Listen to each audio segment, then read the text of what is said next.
Hello everyone, welcome to Roots IAS academy. So हम एक और सेशन लेके आए हैं, एमसीक्यू सेशन। ज्योग्राफी के कुछ क्वेश्चंस लेके आए हैं, तो चलिए देखते हैं, आगे बढ़ते हैं without wasting any time. So the question is the region known as Terai is characterised by. Terai region के क्या कैरेक्टरिस्टिक्स हैं? देखा जाए तो dry arid condition, pebbles and gravel deposits, ठीक है, wet swampy and marshy conditions with a dense forest, या old alluvial deposits forming river terraces. मैंने अभी अपने इससे प्रीवियस वाले जो क्वेश्चन है उसमें हमने देखा था कि तराई रीजन होता क्या है। ठीक है, तराई अगर आप देखें नॉर्दर्न प्लेन्स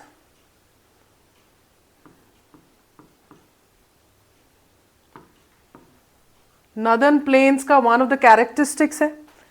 मैंने क्या किया था लास्ट वाली क्लास में, हमने किया था कि जैसे हिमालयास का फॉर्मेशन हुआ, फॉर्मेशन हिमालयास के जस्ट बाद क्या होता है, यहाँ पे नॉर्दर्न प्लेन्स का डिवीजन है।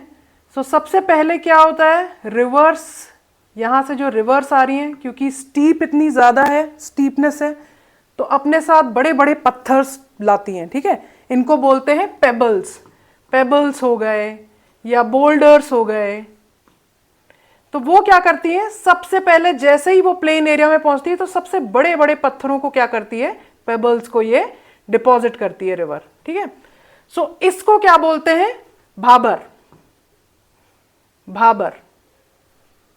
यहां पे मैंने ये भी बताया था कि जो स्ट्रीम्स होती है, रिवर होती है, वो क्या हो जाती है, डिसअपियर हो जाती है। ठीक है, सो इसके बाद क्या होता है, एक मार्शी लैंड आता है। ठीक है, उसको क्या बोलते हैं, तराई। यहां पे रिवर क्या होती है, फिर से री इमर्ज होती है। जो रिवर यहां बह रही होती है नीचे, वो क्या होती है, तराई रीजन में री इमर्ज होती है। तो क्या होती है, वेट। ठीक है, wet, swampy and marshy conditions with dense forest. अगर आप देखेंगे तराई रीजन क्या होता है, दलदली एरिया होता है। ठीक है, मार्शी होता है, दलदली होता है, और वहां पे रिवर जो स्ट्रीम जो होती है, जो डिसअपियर हो गई होती है, तराई रीजन में क्या होती है, फिर से अपीयर होती है। ठीक है, सो इसका करेक्ट आंसर होगा सी। इसका मतलब wet, swampy and marshy conditions with dense forest. Okay, let's move to the next question. ये पूरा ज्यादातर क्वेश्चंस आपके नॉर्दर्न प्लेन्स में ही हैं। सो हम देखते हैं, the older alluvial soil found in the northern plains which is rich in calcareous deposits, जिसको बोलते हैं कंकर, that is also called, so your options are खादर, बांगर, भाबर और तेराई। ठीक है, ये बोल रहा है ओल्डर एल्यूवियल सॉइल। ठीक है, तो इसका ओल्डर अलूवियल सॉइल का आंसर है आपका बांगर। ठीक है, आगे बढ़ते हैं। ये देखिए, मैंने पूरा मैप, इसमें काफी ज्यादा मैंने मैप का यूज किया है। फिगर से क्या होता है, क्लैरिटी और ज्यादा आती है। ठीक है, सो ये है आपके हिमालयास। मैंने बताया था हिमालयास है, हिमालयास से क्या होता है, रिवर आप देख सकते हैं स्टीप है ना, क्या है, स्लोप इसका स्टीप है। रिवर आ रही है तो सबसे पहले क्या कर रही है, अपने साथ जब ज्यादा स्पीड होगी, स्टीपनेस ज्यादा होगी, वेलोसिटी ज्यादा होगी, तो क्या करेगी, बड़े बड़े पत्थरों को भी अपने साथ धकेलेगी। ठीक है, पुश करेगी। लेकिन जो ही ये एंटर करती है प्लेन में, आप देखो इसकी स्टीपनेस कम हो गई। ठीक है, सो सबसे बड़े बड़े पत्थरों को ये कहां डिपॉजिट कर दिया इसने, सबसे पहले फुटहिल्स ऑफ हिमालयाज में। आप ये देखेंगे, इसको क्या बोलते हैं, भाबर। ठीक है, दिस इज भाबर, सबसे पहले भाबर आता है। उसके बाद हमने क्या देखा था, ये आ गया आपका तराई रीजन। तराई रीजन क्या है, मैंने क्या बताया था, मार्शी, दलदली लैंड, इसको बोलते हैं तराई। और फिर क्या होता है, ये देखिए, ये रिवर है, ये कर रही है फ्रेश अलूवियल डिपॉजिट। ठीक है, फ्रेश अलूवियल को बोलते हैं हम खांदर। और जो पुराना अलूवियल, ठीक है, अलूवियल मतलब जो सॉइल अपने साथ जो छोटे छोटे वो पार्टिकल्स लाती है, सैंड पार्टिकल्स, अलूवियल पार्टिकल्स, तो फिर क्या होते हैं, जो फ्रेश वाले हैं उनको तो बिल्कुल पास में डिपॉजिट कर रही है, और जो पुराने हैं वो क्या हो रहे हैं, दूर चलते जा रहे हैं। ठीक है, सो यहां ओल्डर एल्यूवियल डिपॉजिट्स को हम क्या बोलते हैं, बांगर। ठीक है, यही यहां पे भी दिया हुआ है, सेम चीज। मैंने दो मैप इसलिए यूज किए सो दैट अच्छे से क्लैरिटी हो, ठीक है, आप लोगों को अच्छे से समझ में आए। So let's move to the next question. The Brahmaputra plain is mainly located in which Indian state? बहुत ही आसान सा सवाल है। ब्रह्मपुत्र प्लेन्स, ब्रह्मपुत्र एक तो प्लेन्स, अगर ब्रह्मपुत्र प्लेन्स की बात हो रही है तो आप इसमें एलिमिनेशन यूज कर सकते हैं। सबसे पहले तो बिहार तो नहीं होगा, ठीक है। अगर स्टेट का आपको थोड़ा सा भी आइडिया है, एटलस में अगर आपको समझ में आ रहा है, तो क्या उत्तर प्रदेश भी नहीं होगा? क्यों? क्योंकि अगर ये मैप है आपका इंडिया का, ब्रह्मपुत्र का ओरिजिन होता है एक चेमा युंगडुंग ग्लेशियर है, चेमा युंगडुंग। ये ग्लेशियर आप देख सकते हैं कहां पे है, बिल्कुल वेस्टर्न साइड में है, और यहां से ये रिवर पूरी चलती है और एंटर करती है अरुणाचल प्रदेश से। तो ये वाला कौन सा पोर्शन हो गया आपका, ब्रह्मपुत्र प्लेन्स कहां बना रहे हैं, ये हो गया आपका असम। ठीक है, सो इसका correct answer is Assam. Let's move to the next question. Which section of the northern plain is formed by the river Indus and its tributaries? बोल रहा है कि कौन सा सेक्शन है नॉर्दर्न प्लेन्स का जो कि फॉर्म हुआ है इंडस और उसकी ट्रिब्यूटरीज से। और ट्रिब्यूटरीज में भी कौन कौन सी, झेलम, चेनाब, रावी, ब्यास एंड सतलज। बहुत ही सिंपल सा इसका आंसर है आपका है पंजाब प्लेन्स। आप देखोगे पंजाब, ठीक है, इसमें ही 5 रिवर्स का मेंशन है, तो ये पूरा इंडस और उसकी ट्रिब्यूटरी को कवर करता है। So the answer is Punjab. Ganga plain has been described as, Ganga plain को कैसे डिस्क्राइब किया गया है?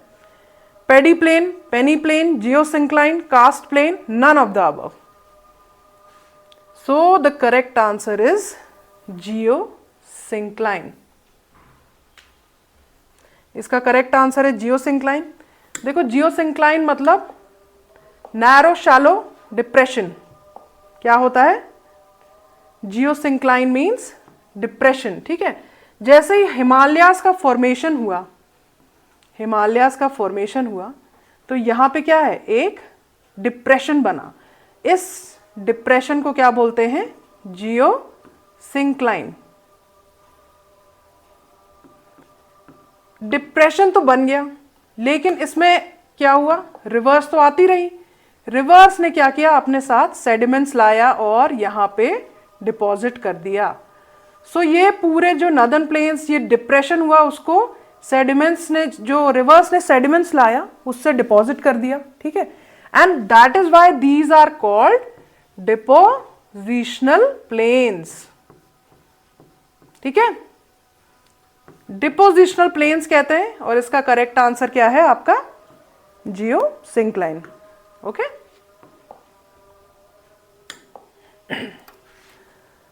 Between which two mountain ranges is the valley of Kashmir situated? बहुत ही फेवरेट क्वेश्चन है, JKSSB में या KS में इस तरह के क्वेश्चंस पूछ लेते हैं, क्योंकि कश्मीर की बात आ रही है, तो ये तो मुझे लगता है हर किसी को पता ही होगा। So the correct answer is Great Himalayas and पीर पांजल। ठीक है, तो आपका कश्मीर, हमारा कश्मीर कहाँ कहाँ किस रेंजेस के बीच है? Great Himalayas and Pir Panjal range. Okay, let's move to the next question. The latitude that passes through Sikkim also passes through, ये यूपीएससी का सवाल है, 2015 या 16 में ये पूछा हुआ था। ठीक है, और ये बोल रहा है कि जो लैटिट्यूड पास होता है सिक्किम से, ठीक है, दैट ऑल्सो पासेस थ्रू। सो ये आपको थोड़ा सा मैप, पिक्टोग्राफिक मेमोरी आपको रिकॉल कराता है कि जैसे ये हो गया आपका सिक्किम, सिक्किम से जो लैटिट्यूड पास हो रहा है वो और किससे होगा? जम्मू कश्मीर से तो होगा नहीं, क्योंकि जम्मू कश्मीर तो ऊपर आ गया, ठीक है। हिमाचल भी आप एलिमिनेट करो, पंजाब भी आप एलिमिनेट करो, इसका करेक्ट आंसर है राजस्थान। इस तरह के क्वेश्चन को अगर आपको सॉल्व करना है, सो मैप बहुत अच्छे से आपको होना चाहिए, एटलस सामने होनी चाहिए, कौन सा स्टेट कहाँ है, इमेजिनरी कौन सी मेजर सिटीज कहाँ है, कौन सी स्टेट की कौन सी कैपिटल है, you need to know these things, ठीक है। Let's move to the next question. तो देखो क्या है, हमें पता है कि 24 आवर्स में एक अर्थ पूरी 360 डिग्री रोटेट होती है। तो आप मान लो 1 आवर में इसका आ जाएगा 360/24, ठीक है। 12 से हमने इसको डिवाइड कर दिया, अब 2 1 2, ये आ गया 15। तो मतलब 1 आवर में ये कितना जा रही है, कितना रोटेट हो रही है, 15 डिग्री, ठीक है। अब क्या है, आपका जो हमारा एक्सटेंट है, ईस्ट टू वेस्ट एक्सटेंट, अगर आपको याद होगा, ये क्लियर हो गया। 1 घंटे में फिर कितना हो रही है, 15 डिग्री रोटेट हो रही है, ठीक है। 15 डिग्री इधर से इधर जा रही है। और अर्थ कैसे रोटेट होती है, फ्रॉम वेस्ट टू ईस्ट, ठीक है। अब देखिए, ये है आपका मैप,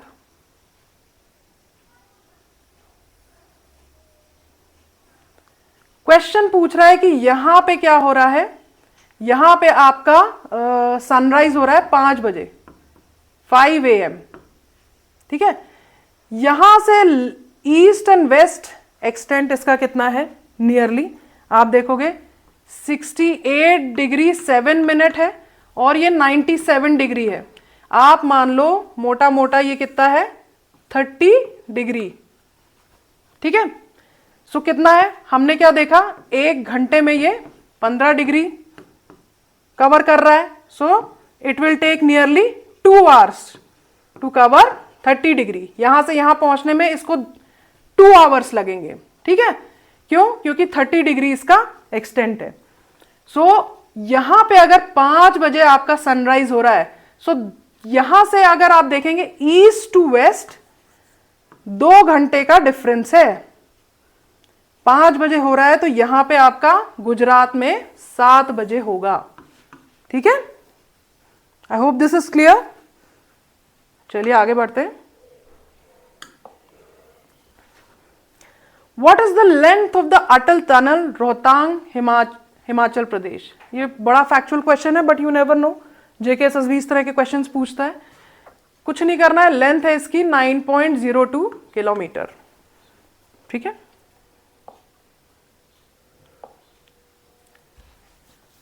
अब ये थोड़ा स्टेटमेंट बेस्ड क्वेश्चन है।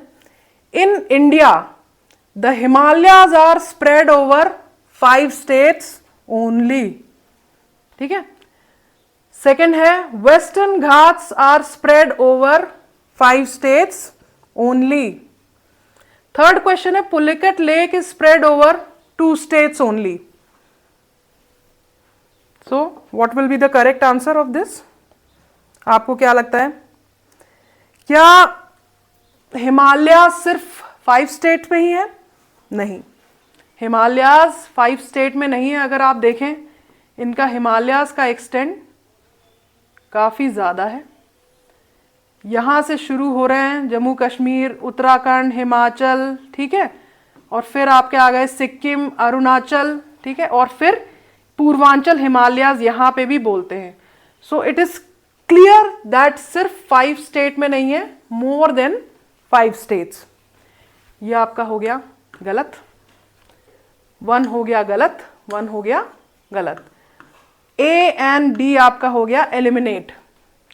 Western Ghats are spread over 5 states only, ये भी गलत है। वेस्टर्न घाट एटलीस्ट 6 स्टेट्स में है, अगर आप देखें, ठीक है, स्टार्टिंग फ्रॉम अगर आप एटलस खोल के देखें तो गुजरात से शुरू हो रहा है और केरला और तमिलनाडु तक जा रहा है। क्यों? क्योंकि जो नीलगिरी हिल्स हैं, नीलगिरी हिल्स, वहां पे क्या होता है, वेस्टर्न एंड ईस्टर्न घाट्स मिलते हैं। तमिलनाडु भी इसमें इंक्लूड हो रहा है, ठीक है। So it is more again, it is more than 5 state, nearly 6 state, तो ये भी हो गया आपका गलत, ठीक है। जब सेकंड भी गलत हो गया तो ऑटोमेटिकली आपका आंसर आ गया only 3। Pulicat lake, yes this is absolutely correct. Pulicat lake आपकी 2 स्टेट में है, Andhra Pradesh and Tamil Nadu. Okay, so these were the questions. I hope आपने गेन किया हो। अगर इसकी पीडीएफ आपको चाहिए तो हमारा टेलीग्राम चैनल भी ज्वाइन करिए, you will get the PDF of these questions. Thank you very much.